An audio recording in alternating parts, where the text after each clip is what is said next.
역대하 7장입니다.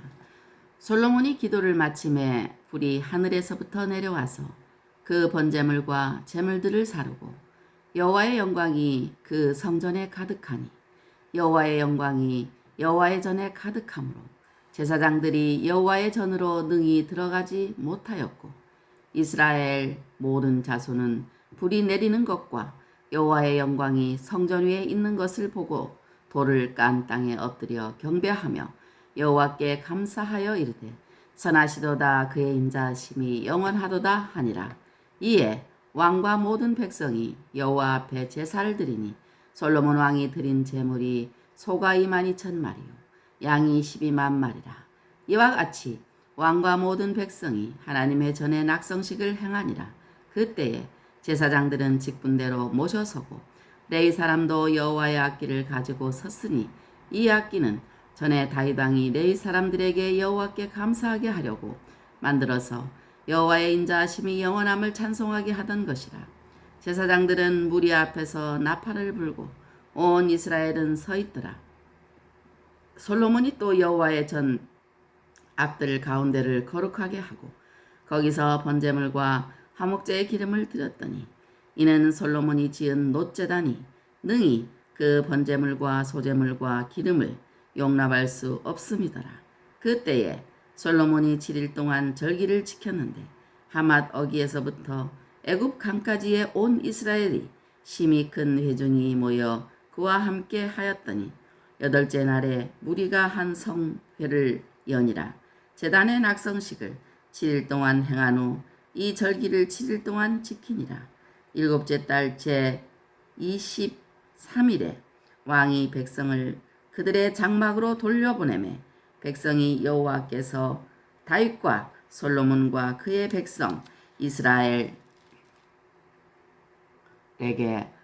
베푸신 은혜로 말미암아 기뻐하며 마음에 즐거워하였더라. 솔로몬이 여호와의 전과 왕과 건축을 마치고 솔로몬의 심중에 여호와의 전과 자기의 궁궐에 그가 이루고자 한 것을 다 형통하게 이루니라. 밤에 여호와께서 솔로몬에게 나타나사 그에게 이르시되 내가 이미 네 기도를 듣고 이곳을 택하여 내게 제사하는 성전을 삼았으니 혹 내가 하늘을 닫고 비를 내리지 아니하거나 혹 메뚜기들에게 토산을 먹게 하거나 혹 전염병이 내 백성 가운데 유행하게 할 때에 내 이름으로 일컫는 내 백성이 그들의 악한 길에서 떠나 스스로 낮추고 기도하여 내 얼굴을 찾으면 내가 하늘에서 듣고 그들의 죄를 사하고 그들의 땅을 고칠지라.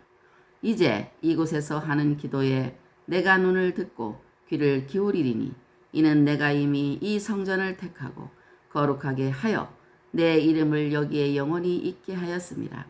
내 눈과 내 마음이 항상 여기에 있으리라. 네가 만일 내 앞에서 행하기를 네 아버지 다윗이 행한 것과 같이 하여 내가 네게 명령한 모든 것을 행하여 내 율례와 법규를 지키면 내가 네 나라 왕위를 견고하게 하되 전에 내가 네 아버지 다윗과 언약하기를 이스라엘을 다스릴 자가 내게서 끊어지지 아니하리라 한 대로 하리라.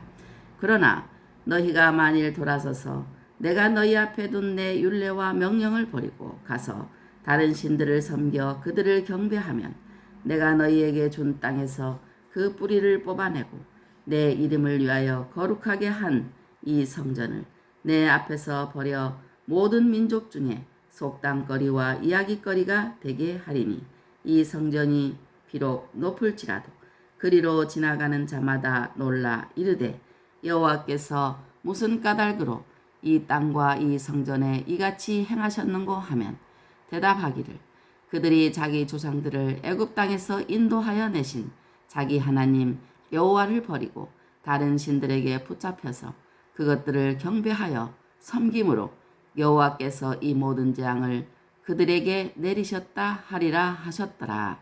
아멘. 할렐루야. 오늘은 역대하 7장을 읽었습니다. 승리하는 싸움은 어떤 싸움인가? 무장을 잘해야 하고 전략을 잘 세워야 하고 힘써서 싸워야 합니다. 인간은 하나님의 창조 세계를 이해할 수 있고 찬송할 수 있는 유일한 피조물로서 자유의지를 가지고 세상을 다스릴 수 있는 능력을 부여받았습니다. 한편 섬기는 영적 존재로서 지으심 받은 천사들도 섬기는데 필요한 자유의지를 가지고 있었는데 이들 중에 일부가 그것을 잘못 사용하여 자기 지위, 아르케라고 하는데 처음 상태, 그러니까 자기 지위가 헬라어로 아르케라고 합니다. 처음 상태, 자기 지위를 지키지 아니함으로 마귀가 되었고 이들의 유혹을 이기지 못하여 인간마저 타락하여 멸망하게 되었습니다. 자비의 하나님이 얼마를 구원하기로 하셨으나 마귀가 조직적으로 계속 도전해 오므로 말미암아서 전쟁이 불가피하게 되었습니다. 이 성도와 마귀 사이의 싸움을 성도의 모형과 그림자인 이스라엘 백성과 이방인과의 싸움으로 잘 보여주고 있습니다. 성도가 마귀와 싸우기 위해서는 무엇보다도 무장을 잘 하여야 합니다. 성도는 무장하고 마귀를 대적해야 하고 대적하면 마귀를 피합니다. 그러니까 이 대적해야 한다는 말은 안시스템이라고 하는데 대항하다, 반대하다, 저항하다, 반항하다 라는 뜻입니다. 이 성도가 무장하고 마귀를 대적하면은 마귀는 피한다는 것입니다. 그리고 싸움에서 승리하기 위해서는 둘째로 전략, 헬라어로 타흐블라라고 하는데 조종, 인도함, 계획, 좋은 충고, 현명한 권고를 이야기합니다. 싸움에서 승리하기 위해서는 전략을 잘 세워야 합니다. 인간이 일으키는 전쟁을 다스리기 위하여 하나님도 전쟁을 사용하시는데 이러한 성전은 여호와께 속하였기 때문에 최고의 전략은 하나님의 말씀에 있습니다. 주의 말씀이 앞을 비추는 등불이요 길을 밝히는 빛입니다. 주의 뜻을 이해할 때에 승리의 비결도 터득하게 됩니다. 승리하기 위해서는 마지막으로 힘써 싸워야 합니다. 생명을 걸고 고난을 인내하며 싸울 때 하나님이 승리를 주시는 것입니다. 승리하는 싸움은 무장을 잘해야 되고 전략을 잘 세워야 되고 힘써서 싸워야 되는 것입니다. 역대하 8장 14절에서 15절 말씀에 보면은 하나님의 질서가 있습니다. 하나님의 일의 질서가 있습니다.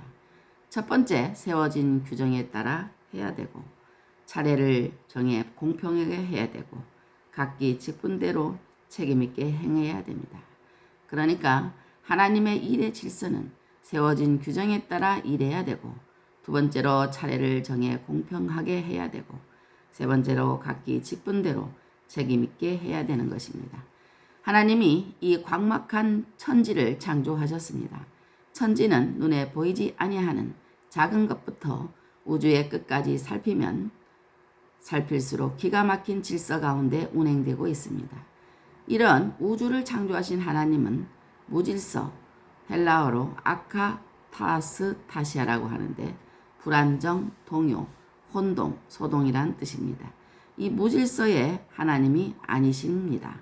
그래서 이러한 하나님의 뜻에 맞추어 물 흐르듯이 조화롭게 따라갈 때 우리를 만드신 의도를 살려 하나님을 영화롭게 할 수 있습니다.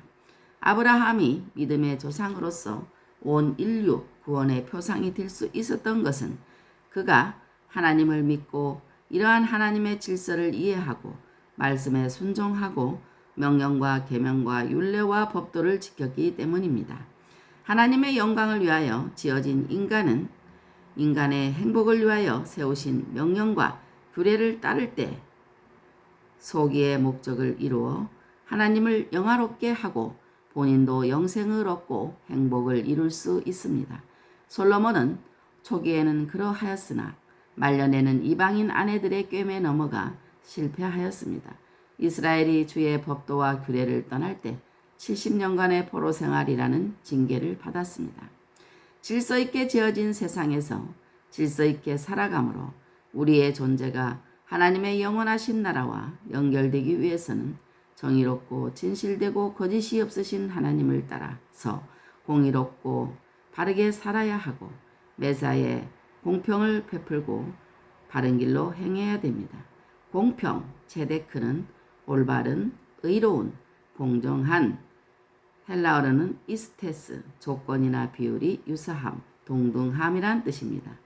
그래서 매사에 공평을 베풀고 바른 길로 행해야 된다는 것입니다. 또 사람마다 세상에 태어날 때 작고 큰 직분들을 맡기셨습니다. 이 직분을 깨닫고 응분의 열매를 맺지 못하면 가룟 유다와 같이 그 직분을 빼앗기고 멸망하게 되는 것입니다.